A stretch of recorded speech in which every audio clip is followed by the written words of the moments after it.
세상에 사막이 꽃밭으로 변했다. 여러분 믿어지십니까? 허주연 변호사님. 네, 지구상에서 가장 건조한 곳입니다. 건조함이 너무 심해서 울퉁불퉁한 달 표면이다 이렇게 불리기까지 하는 칠레의 한 사막이 있는데요. 최근에 여기 꽃밭으로 변했다고 합니다. 허허. 자세한 상황은 영상으로 확인해 보시죠. 네, 너무나 화려한 분홍색 꽃밭 보이시죠? 이야. 누가 무슨 분홍색 카펫을 깔아놓은 것 같은 느낌이 들 정도인데 그러네요. 주민들과 관광객들이 신기한 광경을 사진에 담기 바빠요. 네. 믿어지지 않으시겠지만 여기는 사막이에요. 사막이에요? 그것도 세계에서 가장 건조한 사막으로 알려진 칠레 아타카마 사막입니다. 허허. 여기 원래 예년보다 비가 많이 오면 꽃이 간혹 피기는 했다고 하는데요. 네. 올해는 6월에 이례적으로 폭우가 쏟아지면서 건조한 사막이 저렇게 예쁜 꽃밭으로 변한 겁니다. 이야. 이거 언뜻 보면 우리 진달래 비슷해 보이기도 하는데 관련 얘기 좀 들어보시고 이어가 보도록 하겠습니다. Increíble que en un lugar tan seco y con arena y se ve un espectáculo tan precioso. Vamos a instalar un proyecto de riego en distintas áreas del desierto de la región de Atacama que va a escoger los lugares que estén con mejor acceso a la gente. 그런데 조금 전에 얘기 나왔던 관계 프로젝트라는 게 무슨 말이에요, 최재문 교수님? 관계 프로젝트가 무슨 말이냐면 관계 시설이란 말이 있으면 이게 뭐냐면 물을 대고 빼고 이런 걸 관계 그래요. 시스템이라 그래요. 네. 그러니까 보통 이제 우리 농경지 같은데 관계 시스템 하면 농경지에 물을 대고 빼고 하는 시설을 얘기하는 건데 인공으로 그걸 만들겠다는 겁니다. 아하. 사막이라 이제 물이 없잖아요. 네. 그래서 저기다가 인공으로 관계 시스템을 만들어서 물을 계속 공급하게 해서 꽃을 계속 피게 해서 관광객들을 유치하겠다. 이렇게 밝히고 있는데 문제는 환경론자들이 반대를 하고 있어요. 아하. 그러니까 저기다가 인공으로 관계 시스템 만들어서 하는 것이 환경 파괴에 영향을 줄 수도 있다고 하면서 있는 그대로 놔두는 게 좋다라고 얘기를 하고 있어서 지금 충돌하고 있는 부분인데 야. 과연 이게 이루어질지는 지켜봐야 될 것 같습니다. 그러네요. 정말 모르는 게 없는 최재문 교수님과 여러분 함께하고 계시고요. 감사합니다. 정말 인도에서는 끔찍한 자연재해가 발생했다고 합니다. 하재근 평론가님. 예, 인도 남부 그 케랄라주에 엄청난 폭우가 이어지면서 피해가 속출하고 있는데요. 아이고. 관련 영상을 한번 보시죠. 예, 지금 1층 집이 뭉텅 저렇게 뒤로 넘어가더니 아이고. 강물 속으로 흔적 없이 사라집니다. 세상에. 그리고 산허리가 저렇게 잘라져 나갔고 저기서 붉은 흙이 저렇게 드러났을 정도로 네. 피해가 계속되고 있는데 지난 15일부터 계속된 폭우로 그 남부 케랄라주가 물바다가 된 모습입니다. 네. 아이고. 지금까지 어린이 3명을 포함해서 30여 명이 홍수와 산사태 등으로 숨졌는데요. 아이고. 지금 대피소에 몸을 피한 주민도 4,700여 명이나 되고 군대까지 구조 작업에 투입됐지만 실종자가 많기 때문에 아이고. 앞으로 희생자가 더 늘어날 것으로 예측되는 상황입니다. 현지인들은 지금 얼마나 망연자실한 상황일까요? 얘기 들어보시고 이어가 보도록 하겠습니다.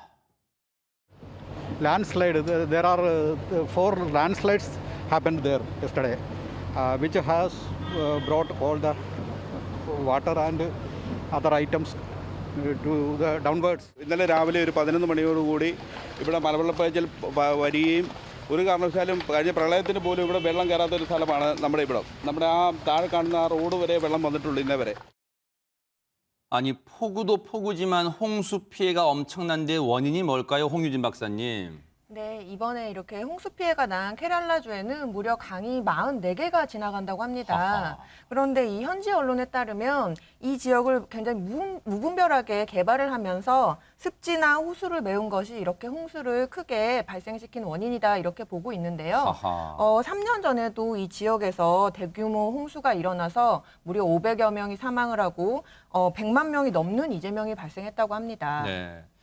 자연을 훼손하면 그 피해는 고스란히 인간에게 돌아온다는 것을 이번엔 인도 폭우 사태에서 우리가 또 여실히 깨달을 수가 있었습니다. 그런가 하면요, 이곳에서는 굉장히 장엄하면서도 웅장한 장면이 포착됐다면서요, 안진영 기자님? 네, 주말인 지난 16일이었습니다. 쿠바의 중부 해상에서는 바닷물이 마치 하늘로 빨려 올라가는 듯한 이런 기이한 광경이 목격됐는데요. 그래요? 영상으로 준비했습니다. 원통 모양의 거대한 물기둥이 바다와 구름 사이에 등장했습니다. 어머. 마치 구름을 뚫고 올라가려는 이 모습. 정말 바닷물이 하늘로 빨려 올라가는 것 같죠. 세상에. 쿠바 해상에서 목격된 이 거대한 회오리 바람. 바다에 사는 용이 하늘로 승천하는 것 같다고 해서 우리나라에서는 용오름이라고 불리는데요. 네. 이렇게 치솟은 기둥은 수백 미터는 되어 보이고요. 바다와 하늘을 연결한 어마어마한 높이의 이 회오리 바람은 마치 곧 용이 돼서 승천할 것처럼 보입니다. 아니 하재근 평론가님 언뜻 보면 그 뭐 SF 영화에서 우주선으로 빨려 올라간 또 그런 모습 같기도 해요 또. 예, 거대 우주선이 상공에서 모든 걸 빨아들이는 그런 모습 같기도 한데 우리나라에서도 옛날부터 저런 모습들이 포착이 됐었고 그래서 용오름이라는 단어도 있는 건데 네. 용이 승천하는 것 같다고. 아하. 저게 바다 표면에서 부는 바람하고 상공에서 부는 바람이 방향이 서로 다를 때 그래요? 그때 이제 이 회오리가 생기면서 물이 하늘로 올라가는 건데 네. 일반적으로는 적도라든가 아열대 지방에 생기지만 네. 간혹 가다가 유럽, 호주, 남극, 한국 이런 지역에서도 생기는 거고 아하. 저런 모습이 보이더라도 바다에서 일반적으로 나타나는 거지 네. 육지로 상륙하는 경우는 굉장히 드문 일입니다. 네. 저게 이제 바다의 뭐 토네이도 이런 식으로 불린다는데 아니 그렇다면 위력이 어마어마할 것 같습니다. 허지원 변호사님. 사실 이번 용오름 같은 경우에는 그 규모나 양상이 좀 드문 일이기는 해요. 그런데 다행히 피해가 크지는 않았다고 합니다. 대부분의 용오름 같은 경우에는 물을 빨아올리지는 않고요. 이 수면상에서 좀 세력이 약하게 발생하는 회오리성 바람 형태로 나타나는데 이런 해상 용오름이 육지 용오름보다 위험한 이유가 뭐냐면 주변을 지나다니는 비행기나 선박에 뭔가 문제를 일으킬 수 있는 그런 그래요? 여지들이 있어서 위험할 수 있어요. 그런데 다행히 이번 용오름은 한 10분 정도 지속되기는 했지만 주변 선박이나 시설물에 피해는 없었다고 합니다. 천만다행이네요. 자, 그런가 하면 환경 보호를 위해서 여러분 뭐 재활용 중요성 다 아실 거예요. 그런데 이런 재활용 방법도 있다고 합니다. 최진범 교수님. 그야말로 황골탈태, 아하. 개과천선 이런 사자성어가 생각날 정도인데요. 네. 원래 목적과 다르게 다른 방법으로 재활용된 아주 기가 막힌 것이 있어서 소개해드리려고 합니다. 그래요? 영상으로 소개해드리도록 야, 하겠습니다. 솔깃합니다. 네. 예. 지금 페루 리마 지역의 한 마을인데요. 네. 동네 아이들이 새로 생긴 놀이터에서 신나게 놀고 있는 장면을 보고 계십니다. 아하. 오르락 내리락 시소도 재밌게 타고요. 네. 놀이터 왼쪽에 한쪽에 있는 그네는 서로 타려고 다들 순번을 기다리는 모습도 볼 수 있습니다. 아하. 그런데 이 네. 놀이기구들 알고 보니 뭔가를 재활용해서 만든 거라고 하는데요. 네. 바로 이겁니다. 보이시죠? 아니요? 총입니다. 아하. 예, 지금 여기 보이시잖아요. 이게 총으로 쓰여졌던 것들이에요. 이게 총이에요? 네. 아. 그러니까 총기를 이제 분해해서 가져온 건데 원래 총기를 만들었던 걸 분해해가지고 따로따로 만들어 놓은 거거든요. 그런데 총알도 보이고 이제 하네요. 그렇습니다. 아. 그래서 새까맣고 길쭉길쭉한 고철 덩어리 정체 바로 총이었습니다. 아하. 사람을 살생하는 데 쓰이던 총이 이렇게 아이들의 웃음소리 가득한 놀이터 놀이기구로 재탄생한 겁니다. 야, 오싹했던 물건인 줄 알았던 이 총이 재탄생했는데요. 관련 얘기 들어보시고 이어가 보도록 하겠습니다. A las armas que antes fueron usadas para delinquir, para asesinar, ahora esas armas son usadas para el bien de nuestros niños. Hemos dado un gran paso. 총기를 녹여서 다른 물건은 만들 수 있겠구나라고 생각은 할 수 있지만 야, 이렇게 재탄생할 줄은 몰랐습니다. 하재근 평론가님. 네, 굉장히 시사하는 바가 있는데 네. 총이라고 하면 폭력과 죽음의 상징이고 아이들은 평화와 미래의 상징이잖아요. 아, 그러네요. 야, 대박 그러한 사건. 총기를 녹여서 아이들을 위한 놀이터를 만들었다는 것은 이야. 이 공동체의 폭력이 근절되고 네. 미래의 웃음을 향해서 나아간다라는 네. 걸 강력하게 보여주는 것 같습니다. 그러네요. 역시 긍정적 해석의 대가이신 하재근 평론가님과 여러분 함께하고 계십니다. 자, 아주 치열한 싸움이 세상에 벌어졌다고 합니다. 허주연 변호사님. 네, 얼마 전에 호주에서 이런 싸움이 벌어졌다고 하는데 궁금하시죠? 궁금한 내용 영상으로 설명드리겠습니다. 뭘까요? 네. 네, 말없이 서로를 응시하는 두 마리의 캥거루, 전유리 감도입니다. 그리고 잠시 후 누가 먼저랄 것도 어머. 없이 벌떡 일어나더니 앞발로 저렇게 서로 가슴팍을 밀기 시작하는데요. 네. 그것도 모자라서 뒷발로 발차기까지 아이고, 시도를 아이고, 해요. 아이고. 야, 이거. 팽팽하게 싸움, 복싱하는 것처럼 보이기도 하는데요. 그러네요. 거친 싸움에 지친 모습이 역력한 이 두 캥거루의 모습이 또 보입니다. 하하. 이제는 서로 화해를 하나 화해포옹인가 했더니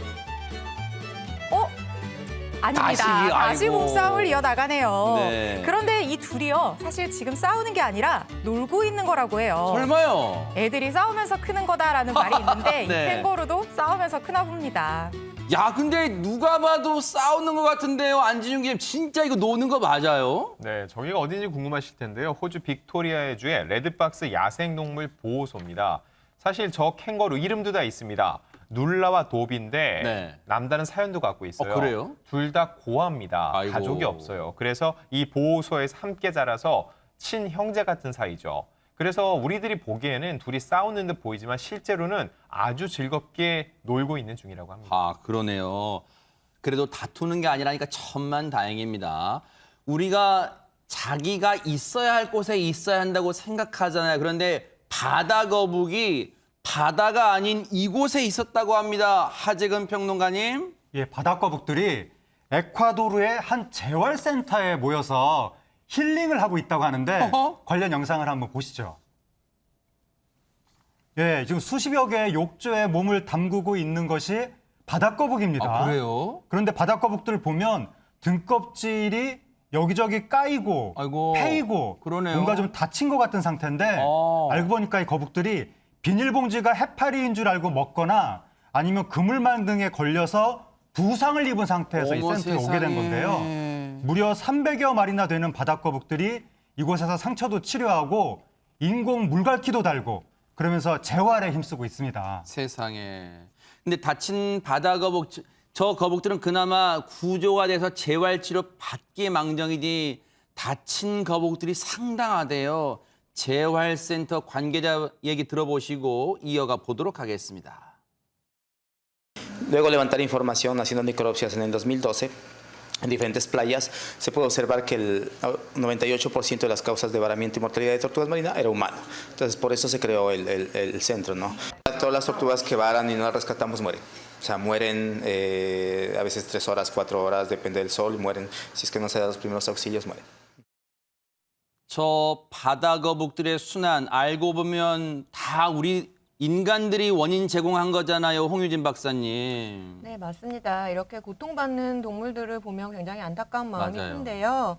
이 에콰도르의 재활센터에서는 비단 바다 거북뿐만 아니라 펭귄, 바다 사자, 새 등도 치료 중이라고 합니다. 아, 저 보세요. 펭귄 다친 거 보세요. 아이고 세상에. 이렇게 치료를 하고 나서 재활 기간이 끝나면 다시 서식지로 돌려보내는 작업을 하고 있다고 하는데요. 네. 수의사들에 따르면 사람들이 버린 이런 쓰레기 때문에 굉장히 많은 동물들이 죽거나 혹은 다행히 구조가 잘 되어도 재활하는데 굉장히 많은 시간, 길게는 수년까지 걸린다면서 우리가 모두 바다를 깨끗이 사용하자라고 호소하고 있습니다. 그러니까요. 요즘 캠페인이 잘 돼서 홍보가 잘 돼서 이제 많이들 알고 계시지만 여러분 이 빨대 같은 거 플라스틱 빨대 같은 거 정말 함부로 이 하천에 버리지 마세요. 왜냐면 다 흘러 바다로 흘러가게 되면 저렇게 바다 생물들이 그걸 먹이인 줄 알고 먹게 되면 저렇게 다 큰 부상을 당하니까요. 우리 인간들부터 정말 조심을 해야겠습니다. 자, 그런가 하면 프랑스에서 열린 한 축구 경기에 특별한 선수가 등장했다면서요, 최재범 교수님. 예, 그렇습니다. 이 선수가 지난주에 프랑스의 자선대회가 열렸는데 아하. 거기에 출전을 했는데 맹활약을 펼쳤습니다. 그래요? 이 사람 누구인지 네. 깜짝 놀라실 텐데요. 영상으로 만나보시겠습니다. 프랑스의 선수다. 네. 네, 지금 보시는 저 선수입니다. 얼굴이 많이 익지 않으세요? 아니요. 환하게 웃으며 경기장으로 들어서는 선수, 바로 마크롱 프랑스 설마요? 대통령입니다. 예, 맞습니다. 어허. 프랑스 대통령 맞고요. 경기 전에 가볍게 몸을 풀면서 만반의 준비를 마친 마크롱 대통령. 이날만큼은 축구 선수로 변신해서 등번호 3번을 달고서 이야. 자선 모금을 위해서 각 지역에서 모인 병원 직원들과 함께 그라운드를 누비며 실력을 뽐냈는데요. 야. 마크롱 대통령은 페널티킥 키커로 나서서 전반전 시작 10분 만에 지금 이제 키커로 나선 모습인데요. 네. 득점에 성공하면서 환호를 받기도 했는데 네. 이날만큼은 어떤 선수보다 뛰어난 활약을 했다 이렇게 말씀드릴 수 있겠습니다. 아니 저 방금 골키퍼 막을 수 있었는데 일부러 대통령이 창그라서 못 막은 거 아닙니까, 오전 변호사님? 그러게요. 저도 왠지 그런 게 아닌가 싶은데 마크롱 대통령이 사실은 축구랑 관련해서 좀 인연이 있었어요. 아, 그래요? 유튜브 채널 출연해서 은바페 선수랑 직접 전화 통화를 하는 모습을 보여준 적도 있고요. 이 마크롱 대통령 본인도 축구 선수였던 시절이 있었다 이렇게 얘기를 했는데 실력은 좀 없었대요. 본인이 이제 후보 선수였는데 주전 선수를 도저히 따라 따라잡을 수가 없었다 이렇게 고백한 적도 있었는데 네. 다행히 이번 게임에서는 좀 멋진 모습을 보여줬습니다. 이 게임이 현지 시간 지난 14일에 프랑스 파리 근교의 한 마을에서 열렸던 경기인데 네. 파리 프랑스 병원재단의 기금 모금을 위한 자선 게임 행사였어요. 여기에 이제 마크롱 대통령이 선수로 출전을 해서 전반 10분 만에 저렇게 페널티킥으로 득점에 성공을 했어요. 네. 그런데 이 상대팀 직원이 네? 병원 직원이 선수로 뛰었는데 한 골을 또 성공시키는 바람에 경기는 1대1로 훈훈하게 무승부 마무리가 됐다고 합니다. 그나마 무승부에서 뭔가 오해가 없었을 것 같아. 그냥 저 페널티킥으로 1대0으로 이겼다면 아 뭐야 이거 대통령이라 짜고 치는 고스톱이야 했을 때 어쨌든 이 마크롱 대통령의 이 녹슬지 않은 축구 실력도 우리가 엿볼 수가 있었습니다. 그런가 하면 마크롱 대통령이 축구 선수로 변신해서 깜짝 놀라게 했다면 이번엔 홍보대사로 변신한 축구 선수 얘기를 해보겠습니다. 안진용 기자님. 네, 바로 대한민국의 자랑이죠. 손흥민 선수입니다. 지난 7월 한국관광 홍보대사로 위촉이 됐는데 최근 한국관광공사 공식 채널에 손흥민이 소개하는 한국의 7가지 매력이라는 주제로 홍보 영상이 게시가 됐습니다. 그래요? 손흥민이 직접 영어 내레이션을 소개를 하는데요. 그 키워드를 하나씩 말씀드리면 네. 열정적, 빠른, 독창적, 스마트, 재미, 사랑스러운, 환상적이라는 7개 키워드인데 모두 우리가 손흥민 선수에게 느끼고 있는 그런 겁니다. 그러네요. 그뿐만 아니라 이 광고 공개를 앞두고는 손흥민의 그 토트넘 연고지죠. 영국 런던에 손흥민의 모습이 담긴 2층 랩핑 버스도 등장했다는 소식입니다. 야, 진짜 최재문 교수님. 네. 손흥민 선수 몸이 10개라도 모자를 판이에요. 자기 클럽 토트넘을 위해서 뛰죠. 거기다가 먼 거리 대표팀 소집되면 진짜 원정 경기 가죠. 그리고 대한민국을 세계 만방이 또 알리고 있습니다. 그러니까요. 그러니까 정말 자랑스러운 선수죠. 그냥 선수를 넘어서서 대한민국의 전도사다. 그러니까 대한민국의 아름다움을 그러네요. 전 세계에 알리는 널리 그런 널리 역할을 알리고 하고 있다고 볼수 있습니다. 있습니다. 네. 그래서 This is my Korea라고 그러잖아요. 아하. 이게 저의 한국입니다라고 야. 하면서 홍보 영상을 내보냈는데 네. 영국에서 활동하는 동안에 팀 내에서도 그 전부터 지금 이게 영상을 만들기 전부터도 한국 문화 전도사를 자처했다고 해요. 아하. 그래서 뭐 예를 들면 동료들과 함께 한국 식당 찾아가서 음식 먹으면서 한국 음식에 대해 소개도 이게 불고기다, 이게 비빔밥이다 소개도 해주고 네. 또 하나는 뿐만에 알리라는 선수가 있거든요. 이 동료들에게 간단한 한국어를 가르치기도 한대요. 오, 감사합니다, 네. 안녕하세요 이런. 그러니까 결국 음식, 그다음에 우리의 언어, 그리고 우리의 문화 이런 부분들을 쭉 소개하면서 전 세계에 우리의 나라의 아름다움과 문화의 우수성을 잘 알리는 정말 대단한 선수다 이렇게 말씀드릴 수 있습니다. 그러니까요. 실력도 실력이지만 인성까지 갖춘 손흥민 선수가 대한민국을 널리 알린다고 하니까 참 으쓱해집니다. 우리가 뭐 위드 코로나에서 마음이 막 들썩이지만요. 여전히 우리는 확진자 현황도 신경 써야 됩니다. 안진용 기자님. 네, 신규 확진자 수를 말씀드리면요. 오늘 0시 기준 1,073명입니다. 네, 이걸 그냥 여전히 네 자릿수네요. 네, 맞습니다. 주말 효과가 나타난 게 아니냐라고 볼 수 있는데 일주일 전 마찬가지로 주말 효과가 나타난 주초와 비교해도 273명이 감소를 했고요. 네. 지난 9일부터 11일 연속 1,000명대를 유지하고 있습니다. 아하. 다만 수도권의 71.4%로 집중이 되는 부분은 조금 더 체크를 해볼 필요가 있습니다. 네. 우리가 이제 다음 달부터 위드 코로나, 그러니까 단계적 일상 회복에 들어가는 걸 앞두고 지금 마지막 거리두기가 어제부터 이제 시작이 됐잖아요. 하재근 평론가님 어떤 표정이었을까 궁금해요. 네, 위드 코로나 전 마지막 거리두기가 시행이 됐는데요. 네. 수도권에서는 백신 접종자 4명을 포함해서 8명까지, 그리고 부산 등 일부 비수도권에서는 10명까지, 그리고 시간은 밤 12시까지 허용이 됐는데요. 아하. 관련된 풍경을 영상으로 한번 보시죠. 그래요. 네, 보겠습니다. 네, 이게 얼마만의 모습인지 퇴근한 직장인들이 335 야외 테이블에 앉아서 술자리를 이어가고 있는데 이게 옛날 모습이 아니라 어제 모습이라고요? 바로 어제 모습입니다. 네네. 그동안에는 저런 테이블에서 2명이 앉아 있었는데 어제는 8명이 앉아 있는 모습도 쉽게 찾아볼 수 있었고요. 아하. 특히 어제 서울 강남에는 비가 오는 날씨였는데도 불구하고 식당 곳곳에 손님들로 붐볐다고 합니다. 아하. 그리고 부산은 번화가에 밤 10시 이후에도 영업 중인 식당 간판이 환하게 켜져 있었고 네. 젊은이들이 모이는 술집에는 발길이 끊이지 않았다고 합니다. 하하. 언뜻 보기만 해도 그 전에 거리와는 다르게 활기차 보이잖아요. 자영업자분들 숨통 좀 트이셨을까요? 얘기 들어보시고 이어가 보도록 하겠습니다. 오늘부터 좀 완화가 돼서 시간도 늘어나고 또 소모임도 가능해졌기 때문에 앞으로 좀 손님들이 늘어나가지고 정말 잘 됐으면 좋겠습니다.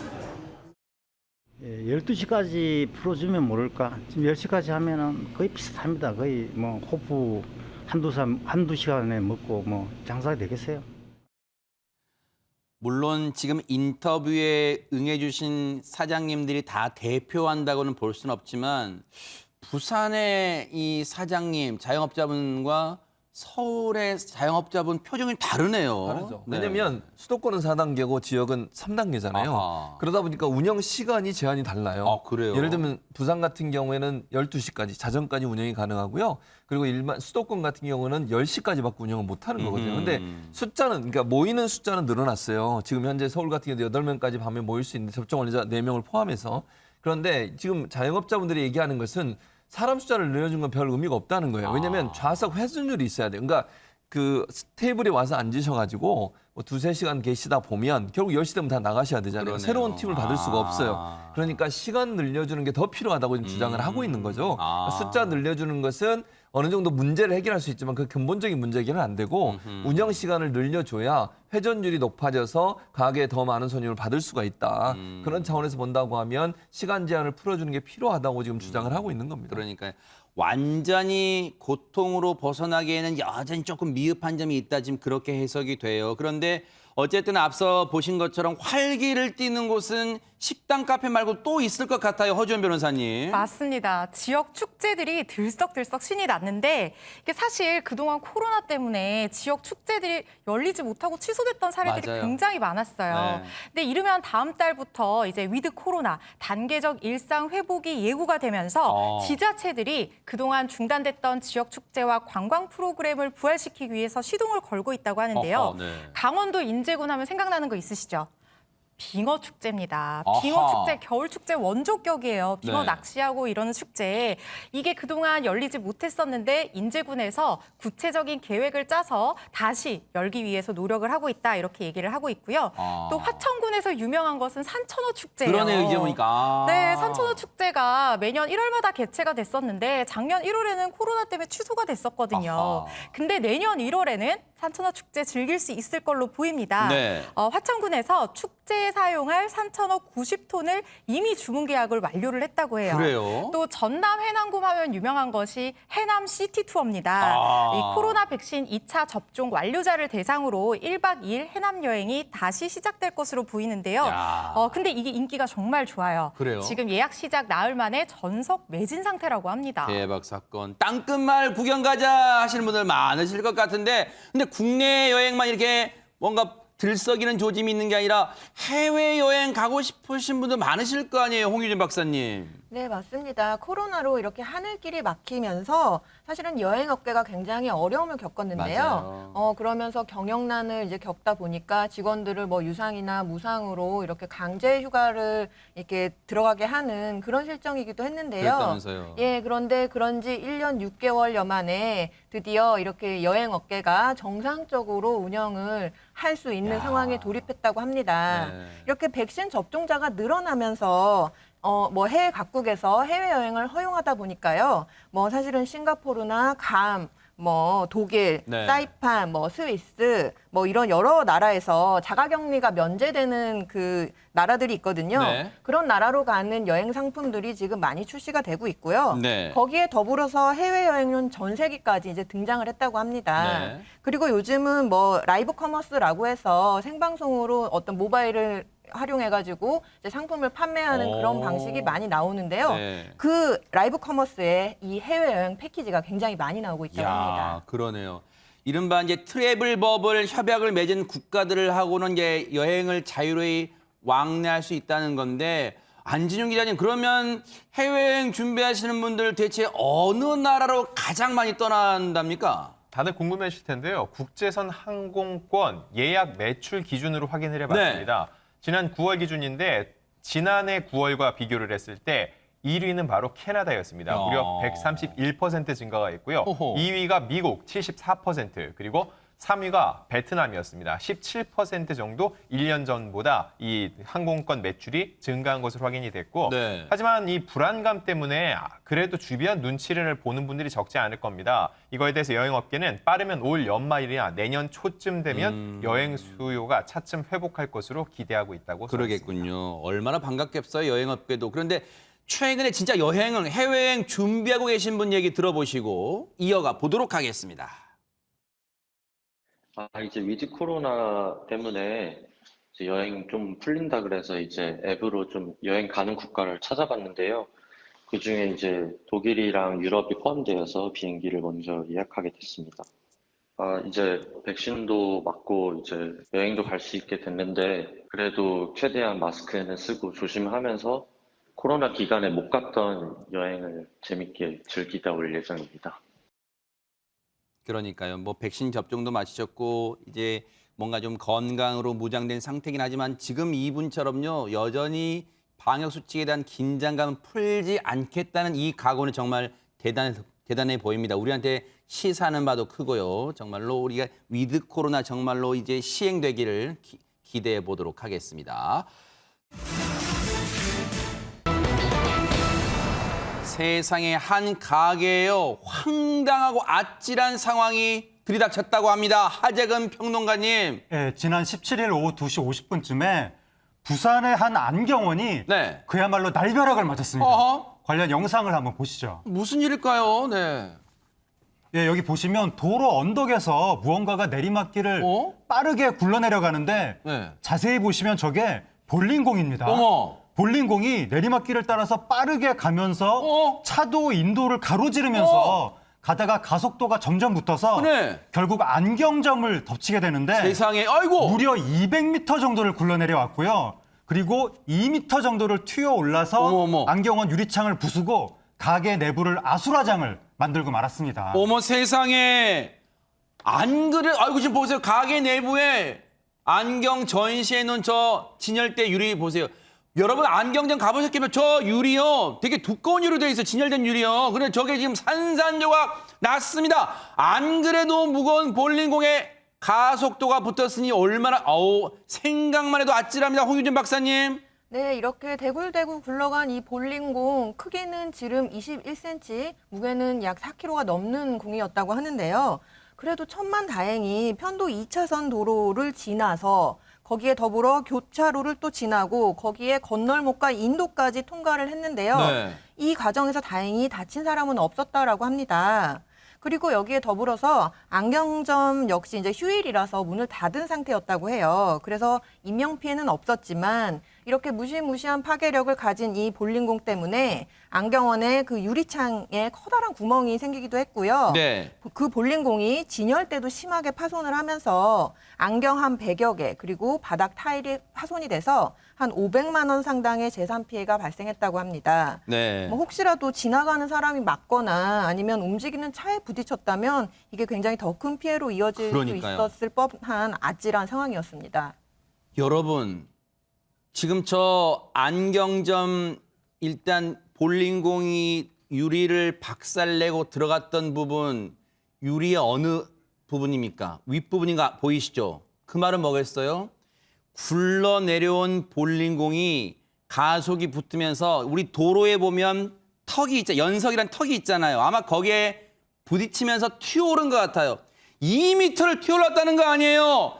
가속이 붙은 상태에서 도로 연석과 닿아서 튀어오른 다음에 그래서 안경점 윗부분을 뚫고 가게로 날아 들어가서 진열대를 부딪히고 저렇게 박살낸 다음에 공이 바닥에 떨어졌습니다. 그런데 더 놀라운 게 뭔지 아세요? 저곳이 어린이 보호구역이었습니다. 사람이 안 다친 게 우리 아이들이 안 다친 게 천만다행이고 천우신조였어요. 세상에. 정말 위험천만한 상황이었는데요. 안경원, 안경점 점주분 얘기 들어보시고 이어가 보도록 하겠습니다. 난리가 났죠. 유리 다 깨지고 어저께 쉬는 날이라서 다행히 사람이 없어서 사람이 안 다쳤습니다. 제가 볼 때는 이 정도 깨지면 아마 매장 안에 사람이 있었다면 맞았으면 바로 죽사했을 정도로 충격이 커요. 진짜 상황 들어보면 하늘이 도왔어요. 저 때가 쉬어서 망정이지 안경점에서 안경 사러 구입하러 오셨던 분들 계셨으면 어쩔 뻔했어요, 안지윤 기자님. 그래서 사람들이 궁금해하는데 저 큰 볼링공이 도대체 어디서 나타난 거냐 하는 겁니다. 이 안경점을 초토화시킨 볼링공. 한 남성의 장난으로부터 비롯됐습니다. 허허. 그 과정 역시 영상에 포착이 됐습니다. 세상에. 한 70대 남성이 언덕길에서 마치 볼링을 하듯 어머. 공을 굴립니다. 어머. 이 남성, 도로에 버려진 공을 주워 지인과 주고받는 놀이를 하다가 실수로 공을 놓쳤다는데요. 남성이 놓친 볼링공이 비탈길을 따라 보시는 것처럼 굴러가면서 안경원을 덮치며 이번 피해가 발생하게 된 겁니다. 대박 사건. 어떻게 이런 일이 일어날 수 있을까요? 해당 남성의 얘기 들어보시고 이어가 보도록 하겠습니다. 저는 실수를 했어요. 100% 잘못한 건 인정합니다. 이게 실수입니까? 지금 저 상황이 지금 이렇게 하는데 이게 실수예요, 이게. 그러니까요. 저걸 왜 도로에서 하는지 모르겠어요. 어허. 저 무거운 거를 도로에서 굴리면 이렇게 굴리잖아요. 그러니까요. 그 네. 장난을 쳐도 저렇게 하면 안 되는 거죠, 사실은.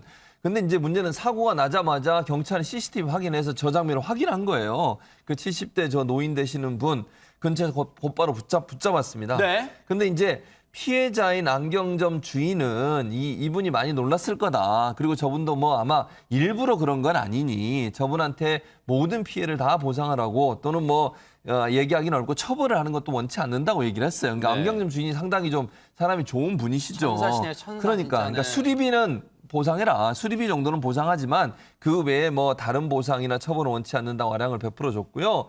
뭐 이제 피해자는 이제 같은 동네 사는 어르신이고 또 연세도 많고 보상비 달라고 하기에 세상이 좀 팍팍하지 않느냐 그런 얘기를 하면서 뭐 그렇게 안 하고 싶었다. 그래서 본인이 안경 일부도 본인이 또 그냥 자위를 한 것 같아요. 그래서 제가 볼 때는 안경점 주인이 저 이제 어르신 저분의 실수 부분을 어느 정도 좀 인정하고 이해하는 그런 모습을 보였다는 점 알려드리겠습니다.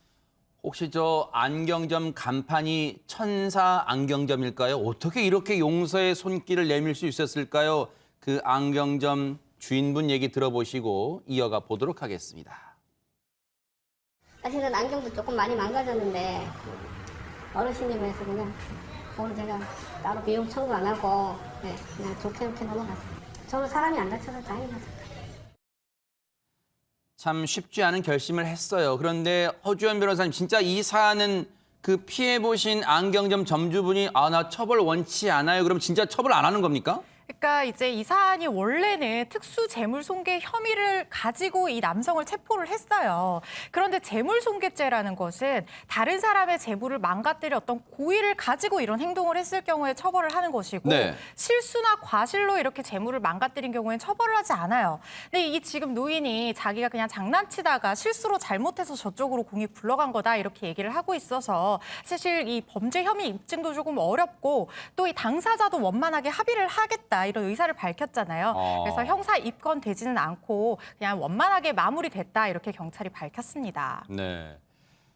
어르신도 이참에요. 처벌받지 않는다고 해서 그냥 마냥 좋아하실 일이 아니라요. 우리 그 속담 하나 틀린 거 없습니다. 장난삼아 던진 돌에 개구리는 정말 목숨을 잃을 수도 있다. 그 얘기 있잖아요. 아이들이 다쳤다면요. 씻을 수 없는 범죄가 됐을 수 있던 거예요. 정말로 앞으로는 행동 각별히 주의하시기를 당부드리겠습니다. 스릴을 즐기는 놀이기구 여러 군데 많이 생겼잖아요. 근데 그 놀이기구의 중요성은 뭡니까? 첫째도 둘째도 안전 아닐까요? 안진영 기자님. 네, 그럼에도 불구하고 지난 일요일 전남 여수에 설치된 한 관광시설에서 아찔한 사고가 발생했습니다. 자세한 소식 영상 보면서 설명드리겠습니다. 집 코스를 타고 신나게 내려오는 한 탑승객. 그런데 네. 갑자기 어디에 걸리기라도 한 듯 덜컹하며 멈춰서 버립니다. 진짜네요? 그리고 이 상태에서 더 이상 움직일 기미를 보이지 않는데요. 무려 땅에서부터 8m 떨어진 높이에 대롱대롱 매달린 이 탑승객. 세상에, 어떡해요? 당시 얼마나 놀랐을지 상상이 안 갑니다. 이게 무슨 일입니까 세상에. 스트레스 해소하려다가 지금 세상에 간이 콩알만해졌습니다. 그러니까요. 저 위에서 8m 위에서 저렇게 오랫동안 멈춰있다. 저 40대 여성이시거든요. 아이고. 얼마나 놀랬겠어요. 스트레스 해소하려고 저거 탄 거 아닙니까? 스트레스가 가중돼서 한 100배는 가중됐을 것 그러니까요. 같아요. 저기 대롱대롱 매달려 있으면 얼마나 걱정되고 무섭겠어요. 무섭죠. 생각을 해보세요. 8m 높이입니다. 하강 체험을 위해서 집코스트라는 걸 탔는데 저 사고가 나서 저런 문제가 발생했는데 지금 여수에 있는 한 관광시설이거든요. 아하. 아까 앵커도 말씀하신 것처럼 저런 시설물들은 안전이 제일 중요하잖아요. 다른 네. 무엇보다도. 그리고 저렇게 하다 멈춰버리면요. 불안감 때문에 엄청난 스트레스를 받게 돼요. 정신적으로도. 그런 부분들이 저렇게 매달려고 한참 동안 매달려 있었는데 저는 저렇게 운행하는 사람들이 제대로 안전수칙 안 지키고 또 저렇게 안전하지 않은 상태에서 승객들이나 아니면 이용자들을 타게 만드는 것 자체가 큰 문제라고 생각을 합니다. 네. 얼마나 무서웠을까요? 지금 저분은 저 레일에 있는 걸쳐 있는 줄 그리고 손잡이 이거에 지금 의지한 채 매달려 있는 거잖아요, 홍유진 박사님. 네, 맞습니다. 근데 이 여성 탑승객 물론 매달려 있는 동안 춥기도 추웠고 무섭기도 무서웠지만 더 큰 걱정이 있었다고 하는데요. 뭘까요? 바로 자신의 뒤에서 매달려 있는 엄마를 지켜보는 아들에 대한 걱정이었습니다. 아이고, 세상에. 사실 이 여성 탑승객이 이런 말씀을 하셨는데요. 당시에 내가 울면 내 뒤에서 나를 보고 있는 우리 아들도 나를 보고 따라올까 봐 아무렇지 않은 척을 했다. 이런 말씀을 해주셨어요. 그런데 원래는 초등학생 아들을 먼저 태워서 보내려고 했었다고 합니다. 그런데 이제 아들이 타고 내려왔을 때 엄마가 먼저 타고 와서 기다리고 있다가 아들을 이렇게 잡아주려고 이 여성 탑승객분이 먼저 이렇게 타고 가다가 사고가 발생한 거라고 알려져 있죠. 저 때가요 17일이에요. 오늘이 19일이죠. 여러분 그저께 날씨 기억나시죠? 엄청 추웠습니다. 그런데 이 여성분요. 추위도 추위지만 공포와 두려움에 몸이 2배로 오들오들 떨렸을 텐데 정말로 하재근 평론가님 아들이 먼저 갔다면 정말 그때의 상황은 상상도 하기 싫습니다. 진짜 초등학생이 만약에 저기서 저런 식으로 매달렸다면 정말 그 학생이 공포 때문에 그 공황 상태에 빠질 수도 맞아요. 있고 그리고 날이 추우면 아이들이 체온이 더 빨리 소진될 수가 맞아요. 있거든요. 네. 그래서 저체온 상태가 될 수도 있고 어허. 굉장히 위험했던 건데 저 어머니는 아마 본인이 저렇게 위험한 상태가 됐어도 혹시 이 모습을 보고 아이가 공포심을 느낄까 봐 아이의 그 마음의 상처, 트라우마 이거를 더 걱정하지 않으셨을까 네. 그렇게 생각이 되는데 네. 문제는 네. 저 이제 저런 상황이 벌어졌으면 바로 구조가 이루어져야 되잖아요. 맞아요. 긴급하게. 네. 그런데 관계자들이 구조를 시도를 했는데 그조차도 지금 수월하게 진행이 되지 않았다는 게 문제인 건데요. 그래요? 관련된 영상 보시겠습니다. 허허. 예, 여기 직원들이 이동식 리프트라는 것을 옮겨와서 저 높이 그걸로 보세요, 이제 높이. 와. 접근을 이제 하려고 하는데 네. 그런데 조작 방법을 모르는지 우왕좌왕하는 모습이 보인 허둥대는 이제 거예요. 허둥댑니다. 네. 그래, 그리고 마침내 이제 리포트를 작동을 시켜서 네. 여성에게 다가가는데 그런데 이것도 역시 구조 작업이 바로 이렇게 딱딱딱 이루어지지 않고 뭔가 여성을 저렇게 미는 듯이 마치 어디 걸려 있으니까 손으로 밀어서 한번 내보내려고 하는 것처럼 네. 그렇게 하다가 이렇게 한참 시간이 걸려서 거의 40분 정도가 지나서야 무사히 내려올 수 있었다고 하니까 그동안 저 여성, 아이 지켜보던 다른 관람객들 모두 공포에 휩싸였을 것 같습니다. 아니 저 직원들이 왔지만 불안감이 더 가중됐을 것 같아요. 영상만 보면요. 안지윤 기자님. 네, 저 사고 탑승객의 얘기에 따르면은요. 직원들이 현장에 왔는데 리프트 조작을 제대로 하지 못해서 우왕좌왕했다는 거죠. 그래서 어딘가로 또 전화를 걸어서 조작 방법을 묻는 모습 때문에 더욱더 이 공포심이 가중됐을 것으로 보이고요. 아무래도 이런 모습을 보면서 119 생각이 났겠죠. 119 신고를 해달라고 요청을 했더니 돌아온 답변이 가관이었습니다. 뭐라고요? 119를 부른 적이 있는데 늦게 오고 또 구조되는 속도도 비슷하다면서 안 불렀다고 이 여성은 주장하고 있습니다. 저 직원분은요. 이거 지금 큰일 날 소리예요. 만약에 진짜 이런 일이 없었는데 이렇게 말했다면요. 지금 119 구조대의 명예를 훼손한 얘기예요. 이거 지금 굉장히 위험한 얘기를 지금 했습니다. 당시에 멈춤 사고를 당했던 피해자분 얘기 들어보시고 이어가 보도록 하겠습니다. 직원분들이 한두 분씩 오시더니 저를 내려주신대요. 그때 그 이동식 리포트가 있는데 그거를 조작을 아무도 할 줄 몰라가지고 어디다 전화를 하셔가지고 조작 방법을 모르시고 직원분한테 운전하지 않으냐고까지 이렇게 물어보더라고요. 그렇게 우왕좌왕 시간을 보내다가 119를 요청을 했거든요. 그랬더니 이제 더 이상 관계자분께서 119를 부른 적이 있는데 늦게 오고 이 구조되는 속도는 비슷하다고 말씀하시는 거예요. 아니 근데 허주현 변호사님 여기서 갑자기 드는 궁금증입니다. 이전에도 119를 부른 적이 있다? 이게 대체 무슨 말입니까 그러면? 이게 처음 있었던 사고가 아니에요. 이전에도 비슷한 사고가 있었는데 뭐 간격이 넓은 오래된 사고도 아니고요. 불과 한 달 사이에 이렇게 두 번째 사고가 발생을 한 겁니다. 이게 지난달 4일에 유사한 사고가 있었는데 이때도 이 30대 남성이 이 집코스터를 타고 가다가 멈춤 사고를 당했던 이거 거예요. 뉴스파이터가 했던 거잖아요. 맞습니다. 어허. 뉴스파이터에서도 이 내용을 전달을 한 적이 있었죠. 그때 당시에도 이 남성이 6m 높이에서 40분간 매달려 있다가 극한의 공포 속에서 겨우 소방대원에게 구조됐던 그런 사건이 있었던 겁니다. 허허. 아니 처음이 아니면 사고 원인 저 때도 못 밝혔는 게 왜 사고가 계속해서 일어나는 걸까요? 하재근 평론가님 세상에. 시설 관계자가 이야기를 한 곳이 있는데 당시에 바퀴 불량으로 인해서 잠깐 멈춘 것 같다. 바람 등 날씨의 영향도 있을 수 있다. 안전점검 및 검사 마쳤고 직원 테스트도 마쳤는데 이상이 없다라고 이야기를 했는데 결국 이러이러한 것 같다. 있을 수 있다. 답변이 왜 아리송해요? 라는 것은 결국 원인을 잘 모르겠다. 불명이다. 네. 이러한 의미로 해석이 돼서 뭔가 불안감이 가중되는 것 같습니다. 이 말하는 표현 중에 뭐뭐인 것 같아요만큼 불확실하고 믿음감 없고 불안한 얘기가 어디 있어요? 시설 관계자 얘기 들어보시고 이어가 보도록 하겠습니다. 네, 이 바퀴가 불량이었던 것 같아요. 날씨 영향도 좀 있습니다. 제가 안전교육을 다 하고 위기 상황 대처도 이렇게 다 교육을 진행했는데 순간 좀 당황한 것 같아요. 저희 직원이 그런 사고가 없다 보니까 갑자기 좀 미숙한 부분은 좀 있었던 것 같아요. 좀 이렇게 지상하고 이렇게 가까운 쪽에서 승객을 안전하게 하기 위해서 살짝 이렇게 앞으로 밀었던 것뿐이지 이걸 아예 위험한데 계속 타려고 시도했던 건 아닌 것 같아요. 제가 안전점검 검사도 다 했고요. 다시 저희가 또 테스트도 좀 해보고 그래서 이상이 없어서 지금 운행하고 있습니다. 한 달 사이 두 번째예요. 그렇다면 최재범 교수님 이거는 저 시설 자체의 안전 테스트 뭐 이상 없다고 운행 재개 이렇게 할 게 아니라 차제 지자체가 나서서 완전하게 진짜 이상 무 될 때까지는 운행 중단하라 뭐 이렇게 돼야 되는 거 아니에요? 그렇게 해야 되죠. 그게 원칙이잖아요. 누가 봐도 그런 상황이에요. 그런데 문제는 뭐냐면 현행법으로 그게 불가능하다는 게 왜요? 있다는 거예요. 현행법은 지금 이렇게 집 코스터나 집 라인이라고 그래서 저거 비슷한 것도 있거든요. 집 라인 A라는 지점에서 B라는 지점 멀리 가는 거 있잖아요. 네. 맞습니다.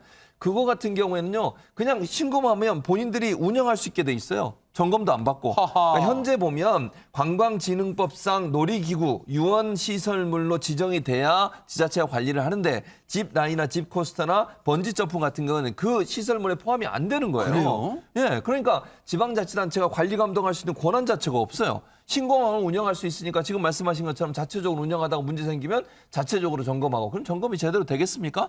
돈 벌려고 하는 사람들이 결국은 자신의 돈 버는 데만 관심이 있지 안전에 별 관심이 없는 경우가 있을 수 있잖아요. 그래서 최근에 더불어민주당 송재호 의원실에서 이런 짚라인이나 번지점프 이런 레저 시설의 안전 관리를 좀 더 강화시키기 위해서 시설물의 안전 및 유지 관리에 대한 특별법 일부 개정 법률안을 제안을 했는데 그게 통과가 안 되고 있어요. 아직은 국회의원들이 좀 정신 똑바로 차리시고 일 좀 합시다. 일 좀 해 진짜. 이런 문제들이 계속 반복되면 누구든 이 위험성에 빠질 수 있는 거예요. 맞아요. 그냥 가서 타러 가는 관광지 유원지에 가서 타는 분들은 이거 다 지자체에서 관리하겠지 하고 타는 거거든요. 그런데 만약 저런 일이 계속 반복된다고 하면 이걸 규제의 사각지대에 놓여 있는 이런 시설물들이 맞아요. 규제 안에 들어올 수 있도록 법을 빨리 정비해야 된다 이런 생각이 듭니다. 소 잃고 외양간 고치는 누를 범하지 마세요. 지금이라도 이거 속도 내세요. 꼭 정말 이런 시설에서 큰 인명사고가 나야만 그제서야 부랴부랴 나설 겁니까? 지금 당장 고치시기 바랍니다. 야, 요즘 이 단어, 이 인물의 인기가 정말 하늘을 찌른다면서요, 안진용 기자님. 네, 바로 깐부라는 단어를 알린 배우 오영수 씨입니다. 아하. 올해 나이 78입니다. 그래요? 연기 경력이 무려 54년인데 54년간 오영수 씨를 알게 된 사람보다 지난 4주간 알게 된 사람이 수십만 배는 많을 겁니다. 정말 세계적인 배우로 거듭났는데 지금 보시는 것처럼 드라마 네. 오징어 게임 속 1번 참가자 오일남 역을 맡았습니다. 네. 그래서 전 세계가 주목하는 배우로 거듭났는데 특히 극 중에서 이 깐부라는 단어를 유행시키면서 전 세계인들과 깐부를 맺었다고 해도 과언이 아닙니다. 그러니까요. 진짜 안진용 기자님 설명처럼 불과 한 달 전만 해도 오영수란 이름도 잘 모르시는 분 많으실 텐데 진짜 한 달 사이에 상전벽해 같은 분위기입니다. 관련 영상 보시고 이어가 보도록 하겠습니다. 지금 이 자리에 계신 여러분들은 모두 감당할 수 없는 빚을 지고 삶의 벼랑 끝에 서 계신 분들입니다. 6개의 게임을 모두 이긴 분들께는 저에게 상금이 지급됩니다. 지기도 저도 했어요.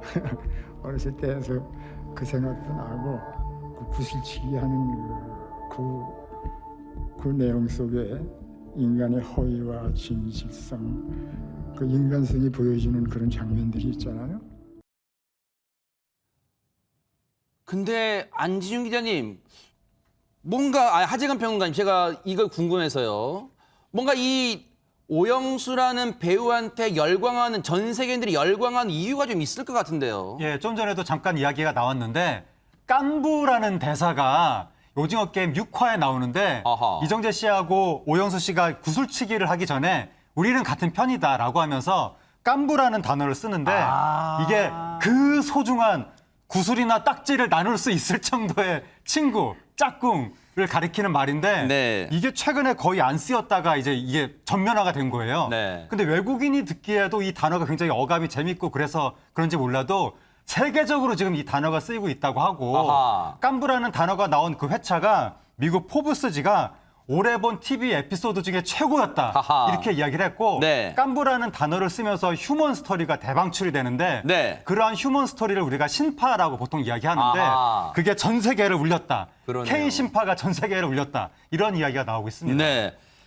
야, 갑자기 국내는 물론이고 전 세계 자신의 인기가 이렇게 주가가 올라가니까 기분이 어떨까도 궁금합니다. 그러니까 이제 이분 같은 오영수 배우 같은 경우에는 본인이 갑자기 붕 뜬 기분이래요. 그러겠죠. 그러니까 오랜만에 이런 이제 기분을 느낀다고 얘기를 했고 이게 이제 오징어 게임이 인기가 있고 관심을 많이 받다 보니까 평상시에 이렇게 연결해서 방송 출연을 요구하는 게 많대요. 그런데 본인은 자제심을 가지고 스스로 정리하면서 살아야겠다 이런 생각을 했는데 유일하게 그 이후에 예능 프로그램에 출연을 했는데 거기서 누구를 만나냐면 유재석 씨를 만납니다. 그러니까 유재석 씨가 인사를 해요. 선생님 안녕하세요라고 인사하니까 반갑습니다. 내가 좋아하는 사람입니다라고 얘기하면서 상대방을 또 이렇게 올려주는 그런 모습을 보이면서 네. 참 그 뭐랄까 어르신임에도 불구하고 사람에게 사랑받는 뭐 이유가 있겠구나 이런 생각이 드는 모습이었고요.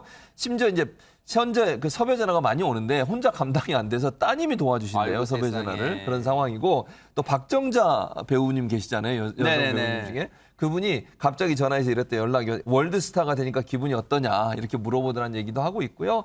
사실 이제 아까도 말씀드렸지만 카페나 이런 데 가면 의식하게 된대요. 예전엔 전혀 의식을 안 했었는데 요즘 이 오징어 게임이 유명해지고 나서 본인에 대한 관심이 높아진 걸 알고 의식하게 된다. 이런 얘기를 하고 있습니다. 그래서 본인도 인터뷰 때 참 유명해지는 것도 힘든 거구나라고 토로할 정도니까요. 그런데 올해 나이가 78입니다. 뭐 원로 배우신데 사실은 이 사람이 54년을 살아오는 것도 힘든데 허주연 변호사님 54년의 연기 생활을 했어요, 지금. 맞습니다. 이 50년 경력이 넘는 베테랑 배우예요. 우리가 그동안 몰랐을 뿐이었던 거죠. 이분 데뷔가 언제냐면 68년도입니다. 67년도에 극단 광장에 입단을 해서 68년도에 연극 낮공원 산책으로 데뷔를 했는데 네. 그 이후에 여러 극단과 국립극단 배우로 왕성하게 활동을 하면서 파우스트, 베니스의 상인 이런 굵직굵직한 연극 200편이 넘게 출연을 해왔다고 합니다. 이뿐만이 아니라 백상예술대상 연기상, 동아연극상을 받은 실력파 배우이기도 해요.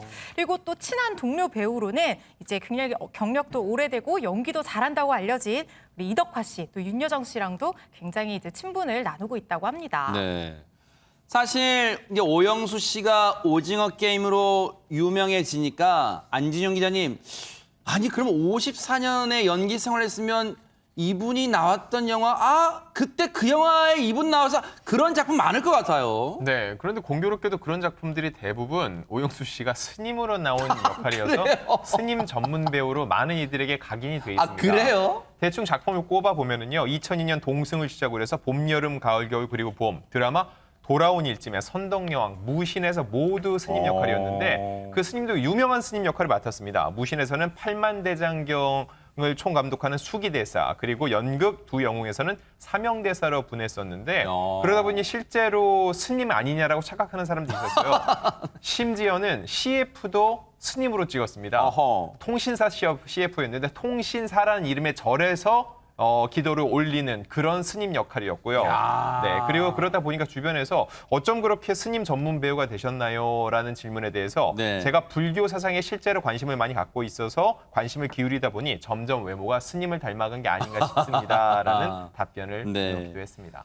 사실 또 욕심내지 않는 삶을 살아오셔서 또 그런 이미지처럼 보이실 수도 있을 것 같다, 이런 생각도 해보는데, 하재근 평론가님, 사실 그동안은 이제 가뭄에 콩나듯이 광고는 찍긴 찍었지만 이제는 오징어 게임으로 스타덤에 올랐기 때문에 광고 섭외, 러브콜이 막 쇄도할 것 같아요. 오징어 게임 이후에 들어온 광고 섭외를 다 거절하셨다고 하는데. 어머, 왜요? 특히 그 깐부하고 연관되는 그 치킨 프랜차이즈가 있는데 거기에서 제안이 들어왔는데 내가 이거를 광고를 했다가는 내가 거기 나가서 이렇게 뭐 이런 치킨 맛있어요 이렇게 이야기하는 순간 극 중에서 깐부에 담긴 연기의 의미가 훼손되는 거 아니냐라고 해서 거절하셨다고 하는데 근데 이분이 하시는 말씀이 그렇다고 해서 내가 광고를 전혀 안 하고 배우의 길만 가겠다.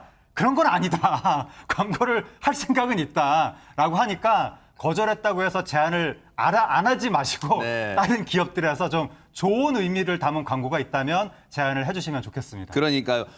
홍유진 박사님, 사실 가족들 입장에서는 여보 또는 아빠, 물 들어왔을 때 놓쳐야지. 뭐 오늘은 광고 찍으면 되잖아요. 하실 수도 있을 것 같아요. 네, 맞습니다. 이렇게 오영수 배우님께서 광고 출연을 계속해서 이렇게 거절을 하니까 집사람이 너무하는 것 아니냐 이렇게 말씀을 하셨다고도 하는데요.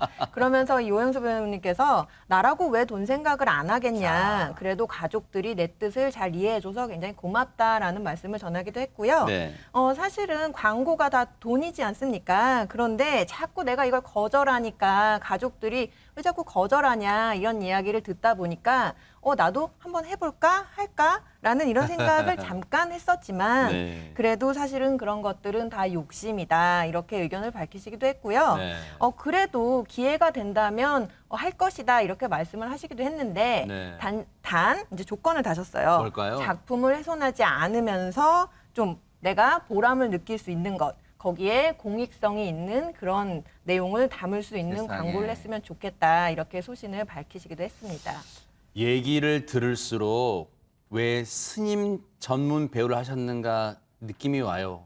무소유 같은 게 느껴지잖아요. 욕심내지 않으시잖아요. 어떤 그런 느낌이 옵니다. 그런데 진정으로 오영수라는 배우에게 우리가 감동받는 이유가 따로 있을 것 같습니다. 안진영 기자님. 네, 오징어 게임 속의 이 오일남이란 캐릭터는요. 어찌 보면은 돈을 중시하는 인물이거든요. 그 안에서 즐거움을 추구하는데 막상 거기서 인기를 끈 오영수를 만나보니까 전혀 다른 사람이었다는 거죠. 어떻게 살아야 될까 고민하는 사람들에게 이런 얘기를 합니다. 2등은 1등에게 졌지만 3등에겐 이겼다. 우리는 모두 다 승자다. 발상의 전환이네요. 그렇습니다. 그리고 진정한 승자는 자기가 하고 싶은 일을 애쓰며 내공을 갖고 어떤 경지에 이르는 사람. 결국은 누구와 비교하는 삶을 살지 말라는 얘기였고요. 또 다른 인상적인 얘기가 있습니다. 내가 좋아하는 말은 아름다움이다. 그리고 여러분 아름다운 삶을 사시길 바란다라고 얘기를 했는데 요즘 우리가 사회를 살면서 존경할 만한 어른이 없다는 얘기를 많이 하는데 바로 그런 어른의 상을 오영수 씨를 통해서 많은 분들이 본 게 아닌가 싶습니다. 그러니까요.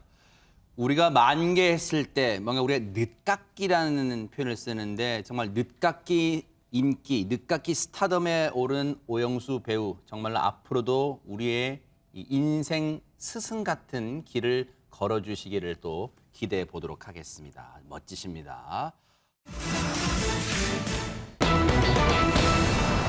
사실 여러분 전무후무라는 단어는 여간에서는 쓰기 어려운 단어입니다. 그런데 야 한국 가요계의 전무후무한 레전드란 말을 들어도 정말 전혀 넘치지 않은 그런 분이 있습니다. 영상 만나보시고 이어가 보도록 하겠습니다.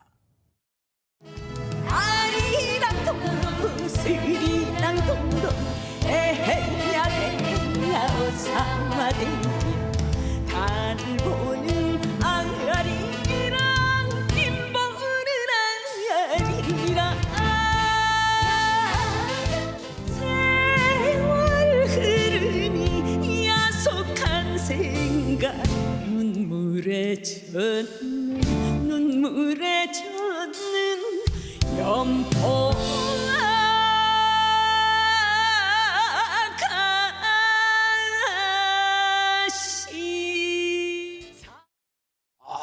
안지윤 기자님 뭐 노래를 듣고 있으면 뭐 그런 느낌 있잖아요. 이 음과 박자를 놨다 끌어당기다 놨다 끌어당기다 느껴집니다. 네, 그게 가능한 이유는요. 타고났기 때문인데요. 아까 전무후무한 기록 말씀하셨잖아요. 하춘화 씨는 대한민국 최연소 음반을 출시한 가수입니다. 그래요? 지난 1961년 6세의 나이에 음반을 냈는데 6살 때요? 네, 당시 정식 앨범을 두고선 언론에서도요. 세상에 깜짝 놀랄 아이가 한 명 나왔다라고 대서특필했고 실제로 기네스북에도 등재가 됐습니다.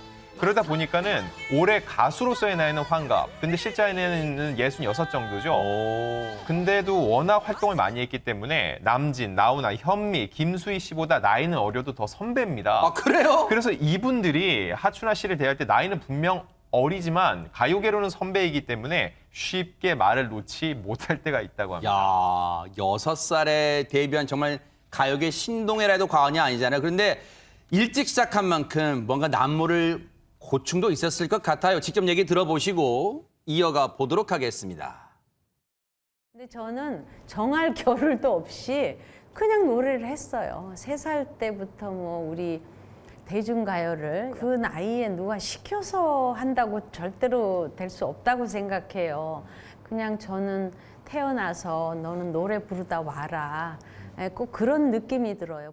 보통 여자들은 자기 나이를 감춘다 그러잖아요. 예, 저는 예. 제 나이 밝히기도 바빠요. 지금 몇 왜냐하면 살이세요? 그 6살부터 노래를 그래, 했으니까. 하다 보니까 사람들이 야 그러면 하춘아 적어도 한 7, 80은 됐겠다. 네, 그런 숫자가 나오죠. 그런 이미지 때문에 그러는지 이렇게 저를 보면 아, 왜 이렇게 안 늙어요? 젊어요. 뭐 이러거든요.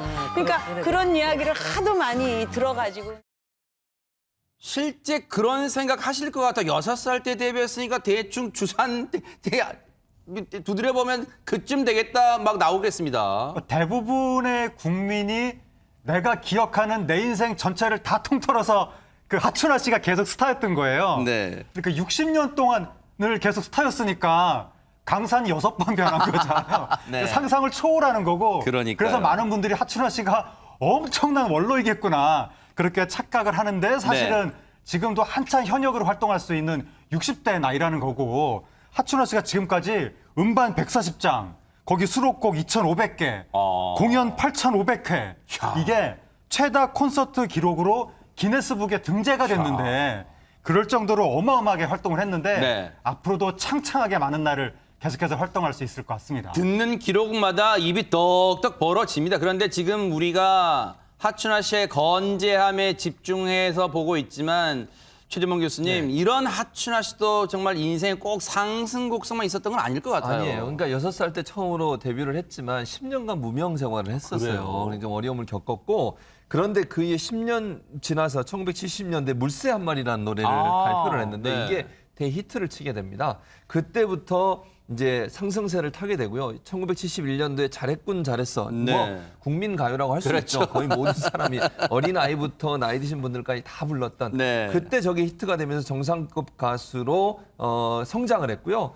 그리고 나서 이분이 이제 60년 이상을 연예계 활동을 했잖아요. 그러다 보니까 여러 가지 일들을 겪었는데 그중에 하나가 두 가지 일이 있는데 서울 시민회관 화재 사건이 있었어요. 그 당시에 그 큰 사건에도 현장에 있었고 네. 또 옛날에 이리역 맞아요. 폭발 네. 사고 생각나시죠? 지금 익산인 익산역으로 네네. 바뀌었는데 이리역 폭발 사고는 굵직한 사건을 맞아요. 직접 겪으셨던 그래서 우리나라의 역사와 함께했던 그러네요. 가요계의 산 증인이다 이렇게 볼 수 있습니다. 그러니까요. 그런 한국 가요사의 산 증인, 그런 산 증인을 키워내신 스승도 있었을 거 아닙니까, 허준 변호사님? 그렇죠. 천재 뒤에는 항상 그림자처럼 뒷바라지 하는 존재가 있기 마련인데 가수 하춘아 씨에게는 바로 아버지가 그런 존재였어요. 그래요? 하춘아 씨도 오늘의 나를 만든 것은 아버지다 이런 소회를 야. 여러 번 밝히기도 했었는데 이 아버지가 어떤 분이었냐면 네. 자식을 타고난 소질대로 키워야지 부모의 욕심대로 키워서는 안 된다 이런 확고한 소신을 가진 분이셨다고 해요. 네. 근데 어렸을 때 이 하춘아 씨의 이 재능을 알아보고는 바로 이제 딸을 데뷔시키기 위해서 생업까지 포기를 하고 뒷바라지를 했다고 야. 합니다.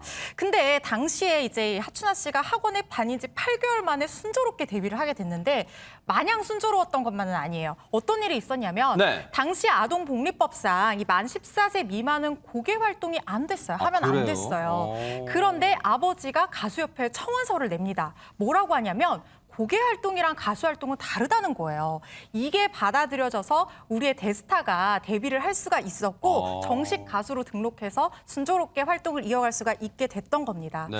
그런데 이 2년 전에 하춘아 씨 아버지가 돌아가셨어요. 아이고. 하춘아 씨가 굉장히 이 한몸 같았던 오늘의 나를 만들어준 장본인인 아버지인데 네. 너무 슬프다 이런 마음을 그랬겠네요. 밝히기도 했습니다. 정말 가수로서는 정상에 우뚝 서 있지만 인간 하춘아의 결혼 생활은 어땠을까요? 영상 만나보시고 이어가 보도록 하겠습니다. 사랑이 아니라 믿음으로 이제 하고 뭐 이렇게 살다 보니까 결혼 전이나 후나 뭐 요만큼도 변한 거 없고요. 아, 정직하다, 성실하다. 여보 당신 그걸 못했어요. 여보쇼 그래요. 여보는 이상하니까 여보쇼 이래요. 저는 전화기에도 여보쇼라고 입력을 했거든요. 근데 저희 남편은 전화기에 하천사라고 입력을 했더라고요. 자, 그러면 다시 태어나면 이 남편하고는 그래도 아이, 그런 농담을 하지 마세요. 왜 그런 농담을 하십니까? 아니, 한 번 살았으면 됐지. 뭘 또 만나요. 하재근 평론가님, 데뷔 60주년 정말 이룬 것도 많이 있을 텐데 더 이룰 게 있을까요, 그러면? 하춘아 씨가 뭐 이루고 안 이루고가 중요한 것이 아니라 음악을 그 자체를 사랑하면서 활동을 해온 것이기 때문에 앞으로도 계속해서 활발하게 활동을 하는 것 자체가 이분한테는 의미가 있을 것이고 그리고 하춘아 씨가 뭐 돈 같은 걸 많이 벌고 뭐를 이루고 그런 게 목적이 아닌 분이거든요. 그동안도 현재 가치로 한 200억 정도를 기부를 하셨다고 하는데 세상에. 이분이 생각하신 게 나는 내가 버는 건 쓰라고 버는 거라고 생각한다 세상에. 라고 생각을 하셨기 때문에 네. 앞으로도 그러한 마음가짐을 가지고 사회에 공헌하면서 오랫동안 활동을 하실 것 같습니다. 그러니까요. 앞으로도 봄꽃 같은 그런 이 향기로 남아주시길 기대해 보도록 하겠습니다.